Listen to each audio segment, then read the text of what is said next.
الحمد لله رب العالمين والصلاة والسلام على سيد الأنبياء والمرسلين نبينا محمد وعلى آله وأصحابه أجمعين أما بعد. عن أم المؤمنين عائشة رضي الله تعالى عنها قالت: يا رسول الله أرأيت إن علمت ليلة القدر ما أقول فيها؟ قال: قولي اللهم إنك عفو تحب العفو فاعف عني. رواه ابن ماجه. معزز سامعین و ناظرین، مومنوں کی ماں عائشہ صدیقہ رضی اللہ تعالی عنہا، انہوں نے ایک مرتبہ نبی مکرم صلی اللہ علیہ وسلم سے ایک انوکھا سا سوال کیا، اور واقعی سوال کو اگر سمجھ لیا جائے اور سمجھنے کی چیز ہے. ہماری مائیں اور بہنیں اگر ہم سے سوال کرتی ہیں رمضان کے آخری ایام میں، تو کیا سوال کرتی؟ ابھی تک شاپنگ نہیں ہوئی ہے، ابھی یہ نہیں خریدا وہ نہیں خریدا. لیکن قربان جائیے اماں عائشہ صدیقہ رضی اللہ تعالی عنہا پر، انہوں نے اپنے تاجدار ایز اے شوہر اور تاجدار رسالت ایز اے نبی سوال کرتی ہیں کہ اللہ کے رسول صلی اللہ علیہ وسلم، آپ کی کیا رائے ہے اگر مجھے احساس ہو جائے کہ قدر کی رات یہ ہے، تو میں اس رات کو کثرت کے ساتھ کس دعا کا اہتمام کروں، کس دعا کا التزام کروں؟ سوال دیکھیں، سوال کیا ہے؟ فکر آخرت، کس طرح سے اللہ رب العزت کی رضا حاصل ہو، کس طرح سے جنت کا راستہ آسان ہو. حالانکہ یہ وہ ہستی ہے، وہ ذات ہے جو نبی اکرم صلی اللہ علیہ وسلم ہی کی نگاہ میں محبوب نہیں، بلکہ اللہ رب العزت کی نگاہ میں بھی محبوب ہے. اماں عائشہ صدیقہ رضی اللہ تعالی عنہا رب کی نگاہ میں بھی محبوب، اور رب کے محبوب کی نگاہ میں بھی محبوب، لیکن اس کے باوجود فکر آخرت کا یہ عالم ایک بہت بڑا درس ہے ہم تمام لوگوں کے لیے. اللہ ہمیں اس نقطے کو سمجھنے کی توفیق دے. میں بھائی دوستو، آپ صلی اللہ علیہ وسلم نے فرمایا کہ عائشہ، اگر یہ موقع نصیب ہو جائے تو یہ دعا ضرور پڑھنا، کثرت سے پڑھنا، اہتمام کے ساتھ پڑھنا: اللہم انک عفو تحب العفو فاعف عنی. کہ اے اللہ، تو یقیناً بہت زیادہ معاف کرنے والا ہے اور معافی تجھے پسند بھی ہے، تو تو مجھے معاف کر دے. میرے بھائی دوستو، یہ چھوٹی سی دعا، بندے کا سوال صرف ایک ہے کہ مولا تو مجھے معاف کر دے، لیکن اس سوال سے پہلے اس نے بہت ساری چیزیں بیان کی ہیں. ایک تو اللہم، یہ یا اللہ کے معنی میں ہے، اللہ کو مخاطب ہے، پہلا زینہ، پہلی سیڑھی، پہلا وسیلہ. دوسرا انک عفو، اللہ رب العزت کا نام عفو ہے، اور عفو میں لغوی اعتبار سے بھی اگر دیکھیں اور شرعی اعتبار سے بھی اگر دیکھیں تو دونوں اعتبار سے معنی پھٹ بیٹھتا ہے. عفو کے معنی لغت میں ہوتے ہیں کثرت کے، زائد کے، اور اصطلاح شرع میں اگر اس کو دیکھیں گے تو معنی یہ ہوگا گناہوں کو مٹا دینا، اور تجاوز عنہ، اس سے درگزر فرما دینا، اس چیز سے درگزر کر دینا.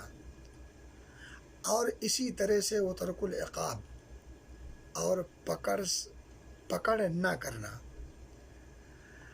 اور ان چیزوں میں چونکہ کثرت کو بھی اگر ملا لیں تو کیا ہوا؟ یعنی کثرت کے ساتھ ان چیزوں کو کرنے والی ذات اللہ کی ہے، یعنی کثرت کے ساتھ گناہوں کو مٹاتا ہے، معاف بھی کرتا ہے، اور پکڑ سے بھی لوگوں کو، بندوں کو آزاد کر دیتا ہے. میرا دوستو، دوسری سیڑھی کیا لگایا بندے نے؟ اللہ کے ناموں میں سے مناسب، یعنی وقت کے حساب سے مناسب نام بھی وہاں ذکر کیا، عفو کا. اور اللہ رب العزت کی ایک صفت ہے عفو، اللہ کا نام بھی ہے عفو، صفت بھی ہے عفو، 3 بڑی سیڑھیاں لگائیں۔ ابھی اور دیکھیں، اللہ رب العزت پسند فرماتا ہے عفو کو، یعنی معلوم یہ ہوا کہ اللہ کی ایک خوبی پسند فرمانا بھی ہے۔ اب یہاں ایک سیڑھی یہ بھی لگا دی۔ اب یہ جو سیڑھیاں لگائی ہیں، یہ سیڑھیاں لگائی ہیں ظاہر سی بات ہے کس چیز کے مطالبے کے لیے؟ معافی طلب کرنے کے لیے۔ یہ جو معافی طلب ہے در حقیقت یہ بھی سیڑھی ہے۔ کیسی سیڑھی ہے؟ بندہ مانگ رہا ہے، یہ مانگنا عاجز پن کی علامت ہے، کمزوری کی علامت ہے، فقر و فاقہ محتاجی کی علامت ہے۔ یعنی جو مانگتا ہے وہ ثابت کرتا ہے کہ میں جس سے مانگتا ہے اس کے سامنے کہ میں تمہارے سامنے ایک فقیر کی حیثیت رکھتا ہوں، تو میرا مولا ہے، تو میرا پروردگار ہے، تو اس کی عظمت کا مظاہرہ کر رہا ہے اور اپنی کمتری کا جو ہے اس کا برملا اظہار کر رہا ہے۔ تو میرے بھائیوں اور دوستوں، عاجزی، اپنی حالت زار کا اظہار، یہ جو اظہار ہے یہ بھی ایک سیڑھی ہے، اس کی عظمت کا جو اقرار ہے یہ بھی ایک سیڑھی ہے۔ تو کتنی سیڑھیاں اس نے لگائی ہیں؟ مانگا صرف ایک چیز ہے، جو مانگا ہے اس میں بھی سیڑھی ہے۔ اور میں بتا دوں اس میں ایک سیڑھی اور ہے، بڑی چھپی سیڑھی۔ وہ سیڑھی کیا ہے؟ وسیلہ کیا ہے؟ کہ مولا میں گنہگار ہوں، تو معاف کرتا ہے، کثرت کے ساتھ معاف کرتا ہے، بہت بڑا معاف کرنے والا ہے۔ یہی نہیں بلکہ معافی تجھے پسند ہے۔ میرے بھائیوں اور دوستوں، کون کہتا ہے ہم وسیلے کے منکر ہیں؟ ہم کفریہ وسیلے کے منکر ہیں، ہم شرکیہ وسیلے کے منکر ہیں، ہم بدعیہ وسیلے کے منکر ہیں، ناجائز اور حرام وسیلے کے منکر ہیں۔ ہم ہر اس وسیلے کو مانتے ہیں اور اپناتے ہیں جو کتاب و سنت کے دائرے میں ہو، جو در حقیقت وسیلہ ہو اور وسیلہ بنتا ہو۔ میرے بھائی دوستوں، اگر اس معنی اور مفہوم کو سمجھ کر اگر ایک انسان دعا کرے، پھر اس دعا میں روح پیدا ہو جاتی ہے۔ اب دیکھیں، اب اس معنی کو آپ سمجھ کر پھر دعا کریں تو دعا کرنے والے کے اندر بھی عجیب قسم کی روحانی کیفیت پیدا ہوگی، اور پھر اس دعا کے اندر بھی لذت و حلاوت اور چاشنی پیدا ہو جائے گی۔ اور دعا اللہ رب العزت نے اپنے بندوں سے مطالبہ کیا ہے کہ تم دعا کرو، اور دعا سکھلایا ہے، دعا کے آداب بھی سکھلائے ہیں، شروط اور اراکین بھی سکھلائے ہیں۔ ان میں سے اہم نقطہ یہ ہے کہ بندہ ایمان و یقین کے ساتھ دعا کرے۔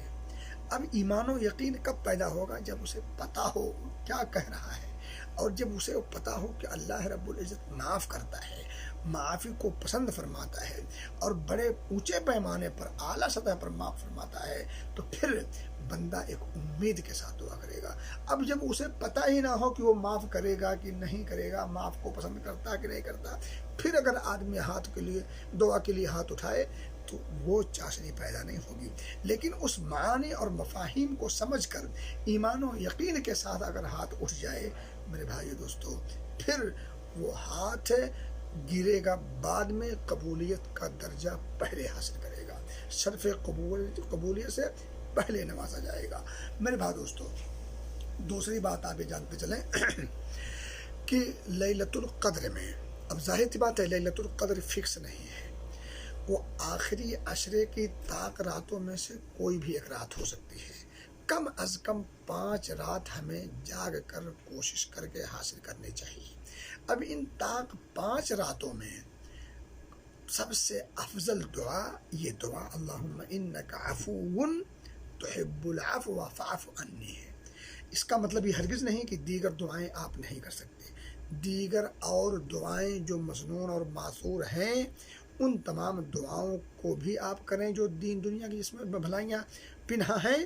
اس کے ساتھ ساتھ خصوصیت کے ساتھ التزام کریں اس دعا کا جو نبی اکرم صلی اللہ علیہ وسلم نے اپنی محبوب اور چہیتی بیوی کے مخصوص مطالبے پر یہ مخصوص دعا سکھلائی تھی۔ ظاہر سی بات ہے، ایک مخصوص جس ذات کا دل میں مقام ہو، اور جس سے قلبی لگاؤ اور دلی محبت ہو، وہ اگر کوئی مطالبہ کرے، اس کے مطالبے پر اگر ایک انسان کوئی چیز دے گا تو کوئی اعلیٰ چیز ہوگی۔ نبی اکرم صلی اللہ علیہ وسلم نے اپنی چہیتی اور محبوب بیوی کے مطالبے پر جو دعا سکھلائی ہوگی کتنی اہم ہوگی، کتنی افضل اور اجمل ہوگی، کتنی اس کے اندر گہرائی اور گہرائی ہوگی، اندازہ ہو سکتا ہے۔ اس لیے اس دعا کا ان راتوں میں، خصوصاً ان طاق 5 راتوں میں خاص اہتمام کرنا چاہیے۔ اللہ ہمیں اس کی توفیق دے۔ میرے بھائیوں اور دوستوں، اسی طرح سے اس دعا کے اہتمام کرتے وقت موقع جو ہو وہ خاص طور پر سجدے کے درمیان ہو تو سونے سہاگا ہے۔ کیوں؟ نبی اکرم صلی اللہ علیہ وسلم کی ایک حدیث ملتی ہے کہ اما السجود فاکثروا فیہ من الدعاء، رہی بات سجدے کی تو اس میں کثرت کے ساتھ دعا کرنے کی کوشش کیا کرو، فقمن ان یستجاب لکم، بہت زیادہ امکان ہے کہ وہ قبول ہو جائے۔ تو یہ آخری عشرے کی طاق راتوں میں سجدوں کے دوران اس دعا کا خاص اہتمام کرنا چاہیے۔ اللہ میں توفیق دے۔ میرے بھائیو دوستو، ایک بات اور یاد رکھیں کہ اللہ رب العزت کی رحمت کی طلب سب کو کرنی چاہیے، اللہ رب العزت سے معافی کی درخواست سب کو کرنی چاہیے، عام ہو تب بھی، خاص ہو تب بھی۔ اب آپ بتائیں، اللہ کے رسول صلی اللہ علیہ وسلم کی چہیتی بیوی اما عائشہ صدیقہ رضی اللہ تعالیٰ عنہ کتنی خاص ہیں، کتنی خاص ہیں، لیکن اس کے باوجود سوال کرنا دعا کے بارے میں اور پھر انہیں دعا کے اہتمام پر نبی اکرم صلی اللہ علیہ وسلم کا ابھارنا، یہ درساتا ہے کہ وہ کوئی کتنا بڑا ولی کیوں نہ ہو، کتنا بڑا پہنچیلا کیوں نہ ہو، وہ بھی اللہ رب العزت کی معافی کا محتاج ہے، اور یہ محتاجی بتاتی ہے کہ اسے اللہ رب العزت سے معافی تلافی کرتے رہنا چاہیے۔ اب جب اللہ کے محبوب کا یہ عالم ہو تو ہم اور آپ کی کو کتنا کرنا چاہیے اندازہ کر سکتے ہیں۔ میرے بھائیوں اور دوستوں، اسی طرح سے آپ یہ بھی سمجھ سکتے ہیں کہ دعا بڑی چھوٹی ہے۔ بعض لوگ سمجھتے ہیں کہ لمبی لمبی دعا کرنا، بڑی بڑی دعا کرنا، تکلف، تصنع، بناوٹ اور یہ اور وہ، اس کی ضرورت نہیں ہے۔ مخلصانہ دعا ہو، جامع دعا ہو، مسنون اور ماثور دعا ہو، اس میں جو خوبی ہوگی وہ تصنع، تکلف، بناوٹ، لفظوں کی بھرمار اور دنیا بھر کی باتیں، اس کی ضرورت نہیں ہے اللہ کو۔ اللہ ادا دیکھتا ہے۔ نبی اکرم صلی اللہ علیہ وسلم نے چھوٹی سی دعا سکھلائی، فاعف عنی، دراصل یہ اتنے ہے، لیکن 2 جملے وہاں شروع میں رکھ دیے تو معلوم یہ ہوا کہ دعا کا بڑا ہونا ضروری نہیں ہے، چھوٹی اور جامع مسنون دعائیں کریں ایمان و اعتقاد کے ساتھ۔ اور میں آپ کو بتا دوں، اللہ کے رسولوں میں سے، نبیوں میں سے آپ دیکھیں جو قرآن میں جو دعائیں، چھوٹی چھوٹی دعائیں، نبی اکرم صلی اللہ علیہ وسلم کی جامع دعائیں اکثر آپ پڑھا کرتے تھے، ربنا آتنا فی الدنیا حسنہ وفی الآخرۃ حسنہ وقنا عذاب النار۔ پوری دنیا کی ساری بھلائی سمیٹ لیا اس دعا میں۔ حضرت آدم نے جب خطا ہوئی، بھول ہوئی، جب دنیا میں بھیجے گئے تو انہوں نے کیا دعا کی تھی؟ ربنا ظلمنا انفسنا وان لم تغفر لنا وترحمنا لنکونن من الخاسرین۔ حضرت یونس مچھلی کے پیٹ میں ہے، دعا کیا کہہ رہا ہے؟ لا الہ الا انت سبحانک انی کنت من الظالمین۔ حضرت ایوب بیماری میں کس قدر ملوث ہے اور جو ہے گھرے ہوئے ہیں، کیا کریں؟ رب انی مسنی الضر وانت ارحم الراحمین۔ حضرت موسیٰ علیہ الصلوۃ والتسلیم مدین کی طرف جب جا رہے ہیں، نہ گھر ہے، نہ مکان ہے، نہ کوئی پرسان حال ہے، نہ کوئی غمگسار ہے، کیا کہتے ہیں؟ رب انی لما انزلت الی من خیر فقیر۔ چھوٹی سی دعا۔ تو دعا بڑی ضروری نہیں ہے، دعا چھوٹی ہو کوئی بات نہیں، مگر جامع ہو، ٹھوس ہو۔ اللہ اس کے رسول نے جو سکھلائی ہیں اس سے بہتر دعا کچھ ہو نہیں سکتی، اور یہی کیا کم ہے کہ نبی اکرم صلی اللہ علیہ وسلم نے اپنی زبان رسالت سے اسے ادا کیا ہو۔ اس کی جو برکت ہوگی وہ مسجع مقفع اور تکلف تصنع والی عبارات میں وہ اثر نہیں آ سکتا، جو اثر نبی مکرم صلی اللہ علیہ وسلم کی سکھلائی ہوئی دعا میں۔ اس لیے انہی دعاؤں کا التزام کریں، خصوصاً جو دعائیں نبی اکرم صلی اللہ علیہ وسلم نے احادیث مصطفیٰ میں یا اللہ رب العزت نے جن کو قرآن میں کوٹ کیا ہے بطور تعلیم کے، یا نیک لوگوں کی دعاؤں کا تذکرہ کیا ہے۔ میرے بھائیوں اور دوستو، دعا عبادت ہے اور اللہ کو ہر قسم کی عبادت پسند ہے۔ اب اللہ کا پسندیدہ عمل ہو تو وہ اسے قبول کرے گا یا ٹھکرائے گا؟ ظاہر سی بات ہے، اس کا پسندیدہ عمل اگر کوئی بندہ پیش کرے تو اسے وہ ٹھکرائے گا نہیں بلکہ قبول کرے گا۔ یہی معلوم ہوتا ہے کہ یہ جو دعا عبادت ہے اور دعا اور عبادت اللہ کو پسند ہے، تو عبادت ہر ایک سے وہ چاہتا ہے، وہ اللہ کے ولی ہوں یا اللہ کے گنہگار بندے ہم اور آپ جیسے ہوں۔ ہر بندے کی دعا کو وہ پسند کرتا ہے، ہر بندے کی طرف سے کی گئی عبادت کو وہ قبول کرتا اور پسند فرماتا ہے، اور اس کی چاہت ہے، اس کا حکم بھی ہے، اور اس حکم کو نہ کرنے پر وہ ناراض ہوتا ہے۔ تو میرے بھائیو دوستو، اللہ رب العزت ہر ایک کی دعائیں سنتا ہے، ہر ایک کی دعائیں قبول کرتا ہے، ہر ایک کی دعاؤں کے قبول کرنے اور ان کے مطالبے کو ادا کرنے پر وہ مکمل طور پر قادر بھی ہے۔ وہ کسی کا محتاج نہیں ہے، کسی کو سفارش کی ضرورت نہیں ہے۔ آپ ڈائریکٹ اپنے مسائل کو اس رب العالمین کے دربار میں رکھ دیں، میرے بھائیو دوستو بہت خوش ہوتا ہے۔ اسی طرح سے میرے بھائی دوستو ایک بات اور معلوم ہوتی ہے کہ اللہ رب العزت، باتیں بہت ساری ہیں لیکن چلیں بہرحال میں یہی پہ روک دیتا ہوں، اور یہ بتا دینا چاہتا ہوں کہ اس دعا کا خصوصاً اہتمام کریں، اور اس دعا کے معانی اور مفاہیم پر غور کریں۔ جو کچھ ٹوٹے پھوٹے انداز میں باتیں بیان کی گئی ہیں ان کو سامنے رکھیں، پھر دعا کریں، پھر اس کے بعد دیکھیں کہ اس دعا میں کیا رنگ ہوتا ہے اور کیا لذت آپ کو ملتی ہے۔ اور میرے بھائی دوستو، جب دعا کیا جائے تو دل کی اتھاہ گہرائی سے اس کی ذات پر ایمان و یقین اور اعتقاد رکھتے ہوئے پھر جو مزہ ہے، جو رنگ ہے، کیا کہنا، اللہ سے دعا ہے کہ اللہ رب العزت۔ اچھا، آخری بات ایک بہت جان لیں، کوئی کتنا بڑا ولی کیوں نہ ہو، اللہ کی معافی کا محتاج ہے، یہ نقطہ لے کے جائیں۔ کوئی کتنا بڑا اللہ کا ولی کیوں نہ ہو، وہ معافی کا محتاج ہے۔ اور آگے ایک جملہ اور سن لیجئے، جو خود معافی کا محتاج ہو وہ کسی کو معاف کیا کر سکتا ہے؟ جو خود معافی کا محتاج ہو وہ کسی کو معاف کیا کر سکتا ہے؟ مجھے بتائیں، اما عائشہ صدیقہ رضی اللہ تعالیٰ عنہا سے بڑی ولیہ کون ہو سکتی؟ معافی کی محتاج ہیں۔ اب اگر اتنی عظیم ہستی معافی کی محتاج ہے تو کون ہے جو معافی کا محتاج نہ ہو امتیوں میں سے؟ اب جب معافی کے محتاج سب ہیں تو معافی کا مطالبہ اور درخواست کس سے کی جائے گی؟ جو محتاج ہو اس سے، یا جو محتاجوں کو دیتا ہو اس سے، جو سب کو اس محتاجی سے دور کرتا ہے اس سے کیا جائے گا۔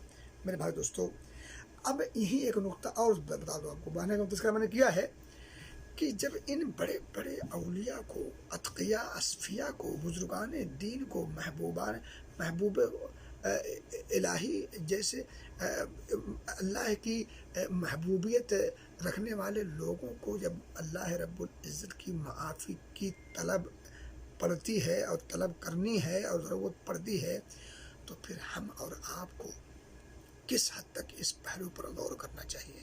کس حد تک؟ میرے بھائی دوستو، جس حد تک بھی ہم اس پہلو پر غور کریں کم ہے۔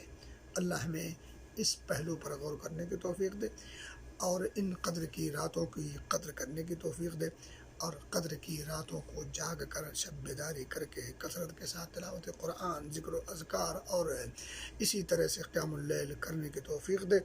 اور اللہ رب العزت دعا ہے کہ اللہ رب العزت ہمیں تو معاف فرما اپنا فضل و کرم کرتے ہوئے۔ معافی تجھے پسند ہے، ہم تجھ سے سوال کرتے ہیں مولا اس رمضان میں یہ رمضان نہ جائے الا یہ کہ ہماری بخشش اور مغفرت کا پروانہ ہمارے ہاتھ میں ہو۔ اللہ سے دعا ہے کہ اللہ ہمیں حسن عمل، حسن خاتمہ کی توفیق دے، ہر اچھا کام کرنے کی توفیق دے، اسے قبول فرما، اور ہر برائی سے مولا تمہیں بچا، اور جو کچھ خامیاں کوتاہیاں ہوئی انہیں معاف فرما، آمین۔ وآخر دعوانا الحمد للہ رب العالمین، والسلام علیکم ورحمۃ اللہ وبرکاتہ۔